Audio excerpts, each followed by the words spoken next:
Hello everyone, Scarlett here again, and we are continuing Tormented Past. And this time we'll be starting on chapter 3, Annoyance. And I just might have a little annoyance bothering me this whole time. But we'll get through it. Alright, here we go. After John's death, James was forced to leave his entire life behind. As a child, you have no other choice than to go wherever your parents decide to take you. In James's case, Hannah was afraid to stay on her own after John had passed and wanted the security of being around familiar surroundings and family, so she moved them to his grandparents' farmhouse. For James, it was the last place he ever wanted to be, as it was quite literally his personal hell. Despite James voicing his displeasure with the situation, Hannah ignored him completely. She knew that James never wanted to be there and that he was training for a better life, so she had mixed emotions when James flat out told her that once he was of age, there was nothing there to keep him and he would be leaving. Realizing that James wasn't playing, Hannah begged him to give the farm and family a chance to grow on him. But he replied that he couldn't give something he never wanted a chance. He realized then that with the move, everything was going to change and that he would lose his freedom and the life plans he and John had created. When they arrived at the farm, Paul Sr. appeared happy to see them, and as James got out of the car, embraced him with a hug. Hoping that this was a new beginning, and knowing that Hannah didn't want him to be rude to his grandparents, James returned it. Meanwhile, Hannah rushed over to Paul to hug him, and they started reminiscing about the old days when she was Daddy's little girl. James was hoping to avoid being pulled into the conversation without drawing attention to the fact that he was looking to escape when Anastasia walked up and joined in. Paul looked at James and said, "This is a new start for all of us and somewhat new to all of us. So let's try to do what's best for the family and no one will get hurt." And just like that, James was reminded of all that went on when he was younger and everything that Paul and the family really stood for. Then and there, he reaffirmed to himself that once he was old enough to move out on his own, nothing would keep him there. For the time being, old enough to make up his own mind and skeptical since learning these people can't be trusted, James decides to play along until he's able to see their cards on the table. He believes it won't take them too long before they show their hand and their true intentions are disclosed. Meanwhile, James will use everything he has already learned and will continue to build upon his mental and physical strengths to stay one step ahead. He decides to play along and act like them, faking interest in what they're doing as they fake interest in his well-being. Watching and learning from them, James observed how an uneducated man made something of himself. It is, in fact, the one thing James admired about his grandfather. Paul was viewed as the mayor of the city. People from the town loved him, and he loved them, and actually took the time to get to know them, something he never did with James. And James knew that if presented with an opportunity to take out his frustrations on his first grandson, Paul would definitely take it. In return for his solicitousness, the townspeople would all watch out for his family and snitch on James about anything and everything he would do. James hated the people, the town, and everything to do with the farm. James's hatred grew more and more with each passing day, something none of them were expecting to happen. James would watch the people come up to Paul Sr., look at James and whisper into Paul's ear, and then watch as Paul would shoot him a look and go back to socializing like nothing ever happened. Once everyone left, Paul would tell Hannah what he was told. In a town as close as that, all secrets eventually get out. And James learned a few of Paul's, among which were that he was a massive cheater with several bastards roaming around the town and that he was in debt. As if that weren't bad enough, Paul Jr. moved closer to the farm as well. He wanted to pick up right where he had left off with James as a child and would constantly slap James in the back of the head. The frustration and anger ate away at James for months until one day he had had enough, and the moment that Paul Jr. slapped his head, James turned around and punched Paul Jr. on the bridge. of the nose. Blood came gushing out. He wanted to show them all that he wouldn't be intimidated any longer and would take a stand to prove that he could no longer be bullied.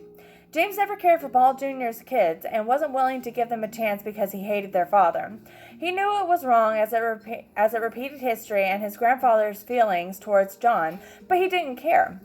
His cousins were nothing like James. All they knew was the farm life. But he knew that if there was a way to inflict severe punishment onto Paul Sr. and Jr., it would be through those kids. Despite his personal feelings towards them, James wouldn't allow anyone to mess with him in the school or in town. He hated them, but didn't want anyone else to get the satisfaction inflicting pain on them or Paul Jr. He wanted that all to himself. On a particular day, for example, his cousin Paul III was getting picked on for urinating in his pants. Wow. In his pants during a fight, and James decided to step in and defend him. After scaring off the other kid, James walked over to Paul III, who was crying on the floor, embarrassed. As soon as James got Paul III up from the floor and standing and saw how badly the boy had pissed himself, it was hard to it was hard to hold it back any further, and James began to mock him, causing Paul III to run off while James continued laughing. Realizing his life wouldn't improve if he continued to live in the hell that was comprised of his natural family and missing John and having to leave Michael behind, James decided to create his own family. He followed his instincts and took his time, but once he reached high school, he came across Daniel, Marcus, and William. With them, the pack was born, and the four were always together. They were attached like a pack of wolves, with James front and center as their alpha. They all bought into James's belief, when he crossed one, you crossed them all. Alongside his newfound brothers, James felt more comfortable, and it didn't weigh as heavily on his mind that his relatives hated him, and he had created a new family, one that believed in loyalty, honesty, and trust, because without that, you don't have anything. The fact that they all believed it made James feel trusting enough to allow them into his life. His personal history had left James with the expectation that he could be disappointed by the group, but their bond was something he could never have imagined. It was strong and only grew stronger once William was gunned down. James was only 18 at the time, and he had a mental breakdown which led to his first suicide attempt. The attempt was interrupted by Marcus, who found James with a gun against his temple. This is a moment that James appreciates and remembers fondly. Marcus has since gone to prison, facing a life sentence for murder. He and Daniel murdered somebody in a robbery gone wrong. He was caught but refused to turn on Daniel, despite being offered his freedom if he did so, and is willing to take all the blame for the crime as long as Daniel can experience something good in his life. Everyone knew that Daniel would have ratted them all out had it been he the one who was caught. He has always been viewed as the weakest member of the pack. When they all went their separate ways after William's death and Marcus went to prison, Daniel tried to stay in touch with James and relive the good old days.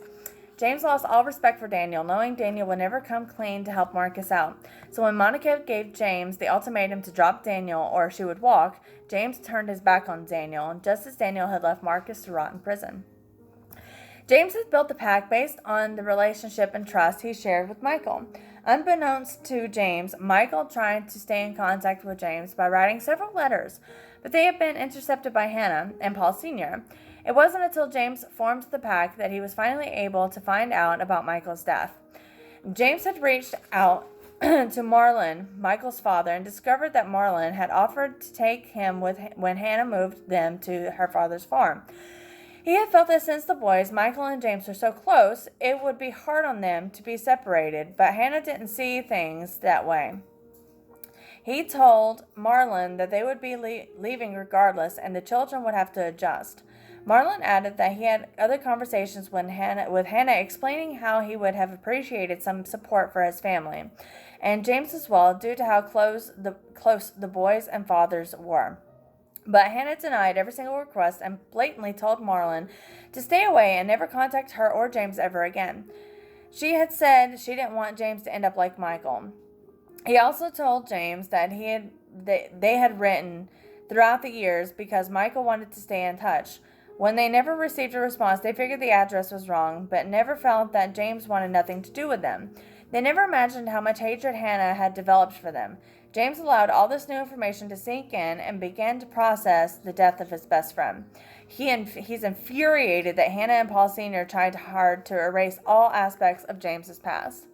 James explained to Marlon that the main person responsible for hiding or throwing away the letters had to have been his grandfather, Paul Sr.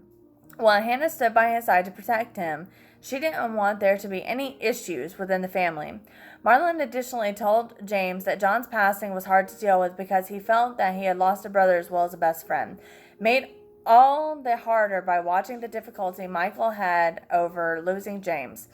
Marlon knew that it couldn't have been easier for James.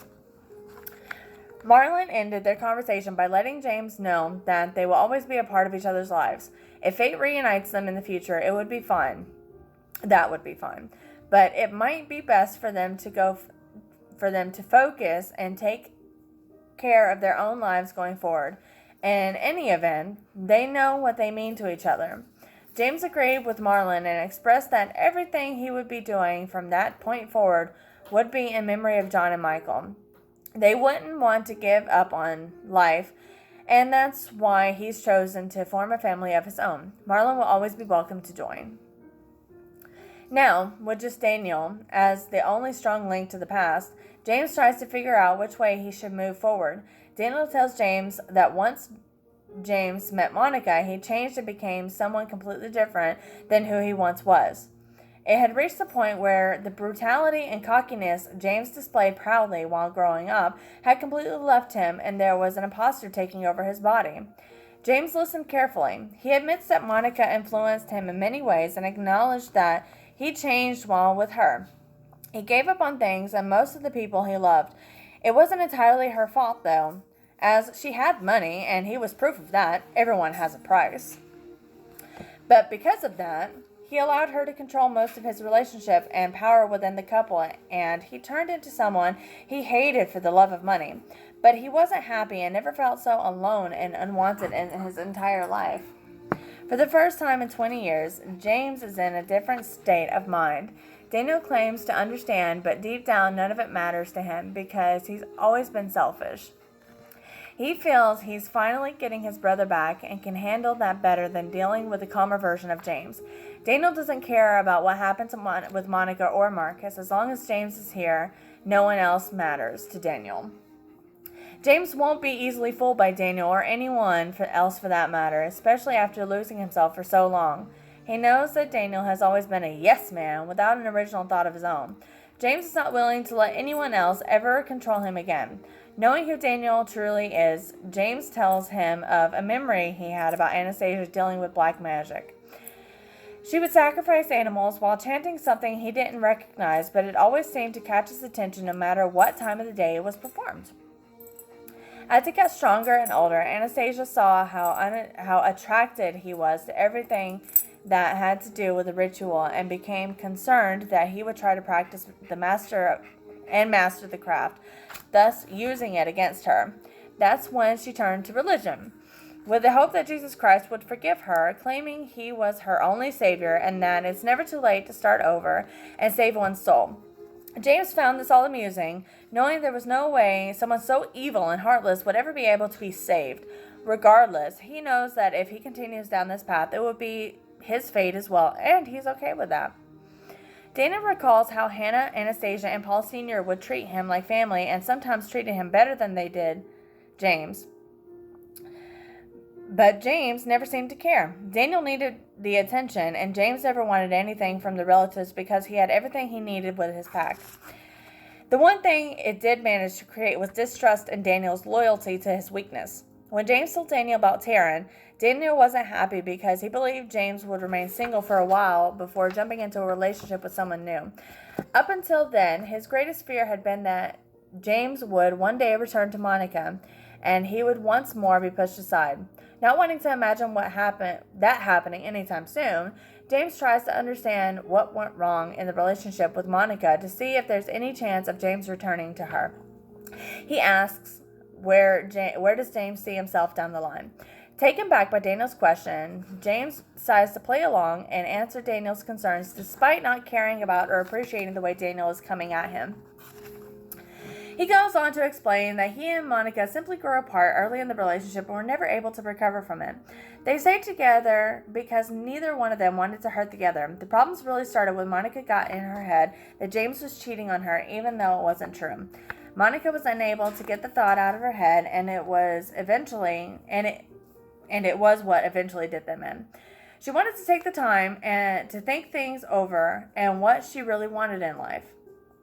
Tired of being questioned every time he stepped out of the house or his phone rang, James had agreed to the time apart. Then 3 weeks later, Monica had returned to tell him that even though she still loves him, she's not in love with him. At one point, she says she was deeply in love with him, but now he's nowhere near the man he was back then. And her feelings have faded. In her heart, she feels he's cheating, and that's something she's unable to overlook, respect, or accept. So it's best to end things before they turn ugly. James has never been more relieved in his entire life. Knowing that what he's done, James tells her to do what's best for her. He's been silently resenting the last few years. Baby. Okay. The last few years of the relationship because he sacrificed everything that made him happy. His dreams, friends, and even his own self. James had adjusted his life to hers for 20 years, unaware that he would create a spoiled brat, older than he, but childish when she doesn't get her way. The fact that their sex life was terrible didn't help matters. This is the first time Daniel had heard any of this and had always believed James would come to him in his time of need, but he was mistaken. He also understands that Taryn could possibly mean more to James than Monica had ever did. He really does want James to be happy, so he hopes that James finally finds what he's been looking for his entire life. He knows that Taryn makes James happy, but despite never having met her, he isn't so sure if she's the one to last forever. Okay, so that is the end of chapter 3. The next one will be chapter 4, No Mercy. So, with that being said, and my big old dog's face in the way, please remember to like, share, subscribe. Let me know how I'm doing. Let me know what you think of my bandit girl. Turned a year old yesterday. But that's it. Until next time. See y'all later. Bye.